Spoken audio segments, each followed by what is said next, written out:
Imagine a surgeon needs to remove a dangerous mass from the very center of your face. Right, which sounds terrifying on its own. Yeah, totally. And if you are, like most people listening to this, you probably expect a pristine, high-tech experience for that. Oh, for sure. You want the absolute latest gear. Exactly. You want microscopic fiber optic cameras, you want robotic arms, you expect zero scarring, and basically a procedure that barely leaves a trace. Which is a totally fair expectation nowadays, I mean, given how far we've come. Right. Well, today for our deep dive, we're going to look at why surgeons actually sometimes have to completely abandon modern technology, pick up a traditional scalpel, and physically cut the face open just to keep you safe. It really completely defies our expectations of modern medicine. It really does. Because we have been conditioned to believe that medical progress is just, a perfectly straight line. We assume that the moment a less invasive, high-tech tool is invented, the older mechanical ways of doing things are permanently retired. But the reality is far more complicated than that.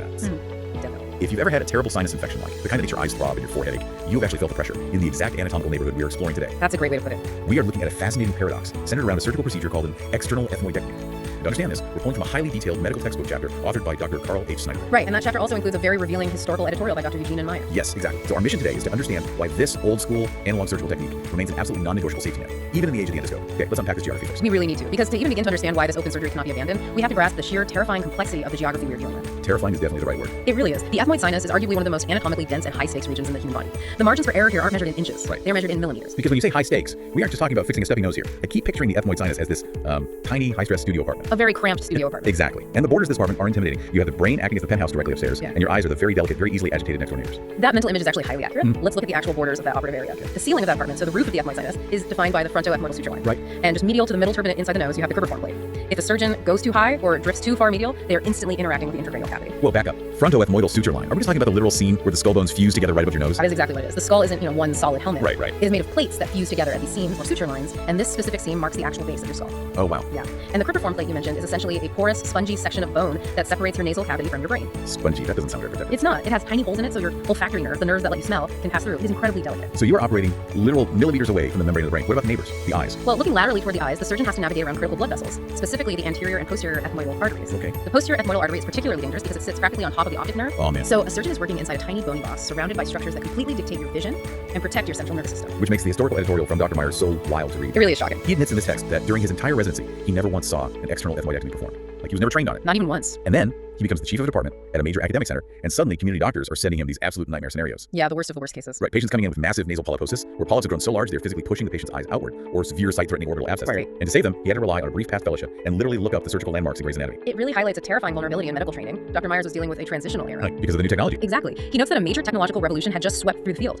Professor Messerklinger in Austria had introduced functional endoscopic sinus surgery. Which is commonly known as FESS, right? Yes, FESS. So instead of making a large incision across the face, surgeons could now slide a rigid fiber optic camera directly up the nostril. Which sounds way better for the patient, from a comfort perspective. Absolutely. It minimized recovery time and entirely avoided facial scars. And following that, Dr. Snyderman, who is the primary author of our source text, helped pioneer endonasal skull base surgery. Wow, okay. Yeah, allowing surgeons to actually remove tumors from the base of the brain entirely through the nose. That's incredible. Because these new camera-driven techniques were so effective, they rapidly became the gold standard. So the traditional open approach that Dr. Myers needed was pushed to the extreme margins of surgical education. But wait, if a procedure is so outdated that a chief of surgery is literally dusting off an anatomy textbook just to figure out where to make the first cut, why not just ban it? Ban the open procedure. Yeah. Shouldn't we just mandate that everyone use the endoscope since it's so much less invasive? Isn't doing the old procedure kind of dangerous? That is the assumption most people make, but it completely ignores the messy reality of clinical medicine. This textbook chapter exists explicitly to preserve this analog knowledge. Because the high-tech stuff fails. Exactly. The high-tech approach isn't infallible, the cameras sometimes fail, or they aren't appropriate for the specific pathology, or in many cases globally, they simply aren't available. Well, sure. I suppose the global reality is a huge factor. The specialized micro-instruments, the high-definition monitors, the cameras that set up cost an absolute fortune. It does. It's incredibly expensive. Not all hospitals around the world have the financial resources to equip their operating rooms with that kind of technology. Makes sense. Furthermore, even if a hospital can buy the equipment, there are often strict governmental or institutional restrictions on how surgeons are actually trained to use it. Wow, I didn't even think about that. Right, so in many developing healthcare systems, this open mechanical procedure is not a historical curiosity. It is the everyday standard of care. But what about here? Like in a highly funded hospital? Even in a state-of-the-art hospital in a major city, there are specific medical indications where a surgeon will deliberately choose the scalpel over the camera. Okay, what is a scenario where a modern surgeon looks at a state-of-the-art robotic camera and says, no, we're doing this the old-fashioned way? One clear indication is dealing with highly vascular tumors. Okay, meaning tumors that bleed a lot. Exactly. If a tumor is bleeding profusely, the blood will instantly obscure the lens of a tiny endoscope inside the nose. Oh, like driving a rainstorm with no windshield wipers. Exactly. An open external approach gives the surgeon a wide, direct line of sight to actually manage that hemorrhage. Another scenario involves osseous tumors, like an osteoma. An osteoma is a bone tumor, right? Yes, a benign but incredibly dense tumor made entirely of bone.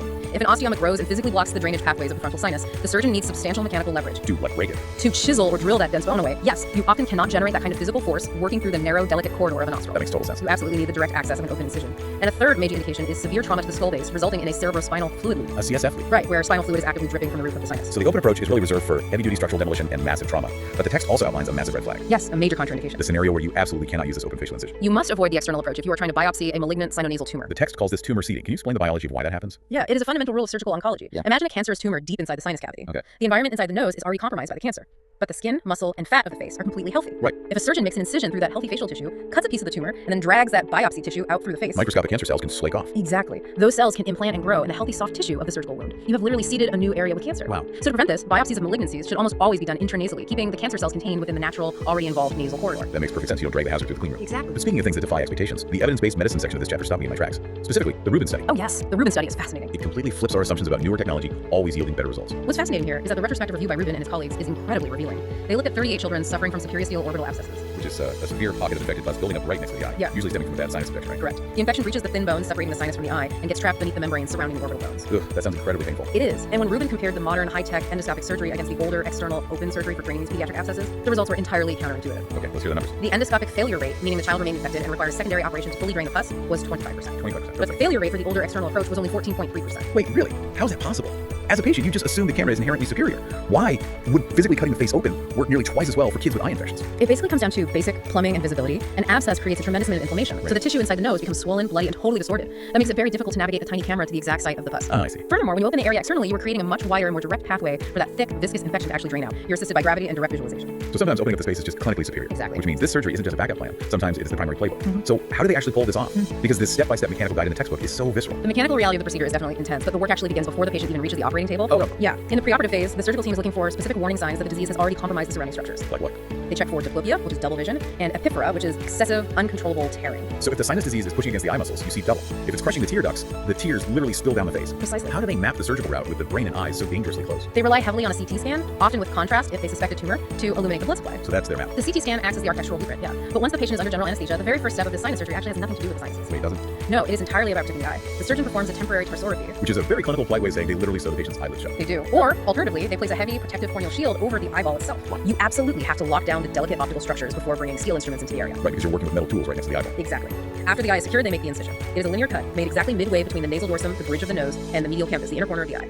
Making a straight line cut on someone's face seems risky though. As a straight scar heals, doesn't it tighten and pull the surrounding skin? It does. That phenomenon is called scar contracture. Okay. If a straight scar near the eye tightens too much as it heals, it can literally pull the inner corner of the eye completely out of alignment. That sounds awful. So to prevent this, the textbook recommends using a technique called a Z-plasty during the closure of the wound. So is a Z-plasty basically like building a pressure relief valve into the incision so the skin doesn't shrink wrap the inner corner of the eye while it heals? That is an excellent way to conceptualize it. By making small angled cuts that look like a Z, the surgeon redistributes the tension of the healing skin in multiple directions, completely neutralizing that pulling force. Okay, that's clever. It is, but let's move deeper into the procedure. Once the skin is open, the surgeon uses an instrument called a caudal elevator. What does that look like? It is a flat, blunt surgical tool.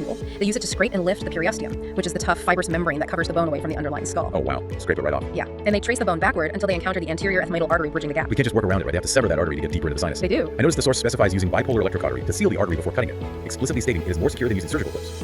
Why would a physical titanium clip fail? Think about the spatial constraints here. You are operating in a corridor roughly the size of a thimble. If you place a physical metal clip on that artery, it takes up precious millimeter space. As you bring heavier, bulkier instruments in for the next steps of the surgery, it is incredibly easy to accidentally bump that clip. Oh, just knock it off. Exactly, knock it off the artery, and you cause a massive hemorrhage. That's terrifying. Bipolar electrocautery, on the other hand, passes an electrical current precisely between the two tips of the forceps. It literally melts the proteins in the vessel walls, fusing the artery shut with zero hardware left behind. That is ingenious. It's very effective. So the artery is melted shut and cut. What's the next barrier? The next barrier is the lamina papyraceae. This is the paper-thin sheet of bone that separates the eye socket from the ethmoid sinus cavity. And reading the text, they don't drill it. They literally fracture it. Yeah. They push that blunt elevator instrument right through the bone. They push right through it because it is so fragile. Once they create that initial fracture, they bring in an instrument called caris and rongeurs. Caris and rongeurs. You can picture these as heavy-duty surgical nail clippers. The surgeon uses them to bite away the bone piece by piece, enlarging the opening to finally access the diseased ethmoid air cells. Literally biting away bone right between the eye and the brain. The physical force involved is staggering. Yeah. But there's a line they cannot cross, right? A hard stop. There is an absolute anatomical boundary. The dissection must never extend beyond the posterior ethmoidal artery. Because what sits right behind that artery? The optic nerve. Right. If a surgeon loses their spatial awareness and bites away bone past that artery, they risk severing the optic nerve and causing instant permanent blindness. Here's where it gets really interesting, or maybe terrifying is the better word. You are blindly biting bone with a metal instrument millimeters from the optic nerve. What happens when the surgeon pushes that elevator a millimeter too far or a cautery fails? The complications section of this chapter reads like a horror novel. If we connect this to the bigger picture, surgeons aren't just mechanics, they are crisis managers. The consequences of a mechanical error here are catastrophic. Like what? Well, let's look back at that anterior ethmoidal artery you just melted shut. If the bipolar cautery isn't applied perfectly, and the surgeon cuts the vessel, the artery will spasm. Okay. Because it is under tension, it acts exactly like a snapped rubber band. It retracts backward, completely disappearing into the soft, fatty tissues behind the eyeball itself. Oh no. And it continues to pump blood. Rapidly. It bleeds into the closed, unyielding space of the eye socket, creating a retrobulbar hematoma. That sounds really bad. Because the blood has nowhere to drain, the pressure spikes instantly. That pressure has only one path of relief, and that's forward. It physically pushes the patient's eyeball outward, bulging it out of the skull. This is a condition called proptosis. That is true nightmare fuel. The patient is asleep on the table and their eyes actively bulging out of their head. How on earth does a surgeon fix that in real time? The initial maneuver is surprisingly low tech, actually. The surgeon will gently massage the closed orbit. Massage it. Yeah, applying pressure to try and mechanically compress the bleeding vessel and halt the hematoma. And if that doesn't work? However, if the proptosis continues to worsen, or if the surgical team notices the patient's pupil is no longer reacting to light, which means the optic nerve is being crushed, the surgeon must act emergently to save the eye. Okay, what do? They perform a lateral canthotomy. Does that mean taking a scalpel and actually cutting the outer corner of the eye? Yes, they literally slice through the tendons at the lateral corner of the eyelids where they meet. Wow. This physically opens the orbit, completely releasing the built-up pressure behind the globe before it permanently starves the optic nerve of oxygen. The presence of mind required to pivot from a sinus surgery to slicing the corner of the eye open is staggering. But the eyes are just the neighbors. We still have the penthouse, the brain to worry about. We do, and it's equally dangerous. If the surgeon is angling those kerosene rongeurs too high and bites away the lateral lamella of the cribriform plate, they have reached the base of the skull. Oh boy. The immediate sign of this is a cerebrospinal fluid leak. Clear brain fluid just begins pooling into the surgical field. Brain fluid leaking into the nose. How do you even plug a hole in the skull base? Ironically, the very first step to fixing the hole is to remove even more bone. Wait, really? Make the hole bigger? Yes, you have to clearly expose the margins of the tear in the dura, which is the protective membrane encasing the brain. Okay, that makes sense. You need to see the edges. Exactly. Once exposed, the surgeon repairs the defect using a graft. They usually take a piece of fascia, which is connective tissue, or fat from the patient's abdomen to basically plug the leak. Wow. But the danger doesn't stop in the operating room. Postoperatively, this patient requires an immediate neurosurgery consultation and a head CT scan to rule out intracranial hemorrhage or tension pneumocephalus. Tension pneumocephalus. That sounds like air getting trapped where it shouldn't be. Exactly. The breach in the skull base can actually act as a one-way valve. Oh no. Every time the patient takes a breath, air is forced up into the cranial cavity, but it cannot escape. The trapped air builds up, creating immense pressure that literally compresses the lobes of the brain. That sounds completely fatal. It is a fatal complication if not decompressed immediately. It's an absolute minefield in there. And even if a surgeon perfectly avoids the brain and the optic nerve, they still have to navigate the secondary structures, right? Yes, there's a lot of collateral damage possible. If they accidentally injure the extraocular muscles that control eye movement, the patient wakes up with permanent diplopia. So they'll never see a single focused image again. Right. Or if the surgeon damages the nasolacrimal sac at the very front of the sinus, they destroy the eye's drainage plumbing entirely. Which causes that epiphora we talked about earlier, the tearing. Right. The tears have no pathway to drain into the nose, so they constantly spill down the patient's cheeks. How do you fix that? Repairing that requires inserting silastic stents, these tiny silicone tubes, into the tear ducts. Oh wow. And these tubes must be left securely in place for weeks or even months to keep the pathway artificially open while the tissue heals around them. Looking at the sheer mechanical reality of this, the bone biting, the risk of hematomas, the threat of brain fluid leaks, it really brings our initial paradox into crystal clear focus. It really does. When we review the evidence compiled by Dr. Snyderman and the historical warnings from Dr. Myers, we see that an external ethmoidectomy isn't some archaic relic meant for a museum. No, not at all. It is a foundational pillar of head and neck surgery. It essentially serves as a masterclass in the realities of medical evolution. Yeah. High-tech endoscopic tools are miraculous, truly. Yeah. They reduce trauma and allow us to navigate corridors we can easily access decades ago. But that technology is completely useless without the foundation of traditional anatomical open surgery knowledge. If a surgeon doesn't deeply understand the three-dimensional physical landscape they are navigating on a two-dimensional camera monitor, they cannot handle the edge cases. They won't know how to dismantle a dense osteoma, and they certainly won't know how to save a patient's vision when an artery snaps back behind the eye. It is the ultimate aviation analogy, really. You cannot just know how to fly.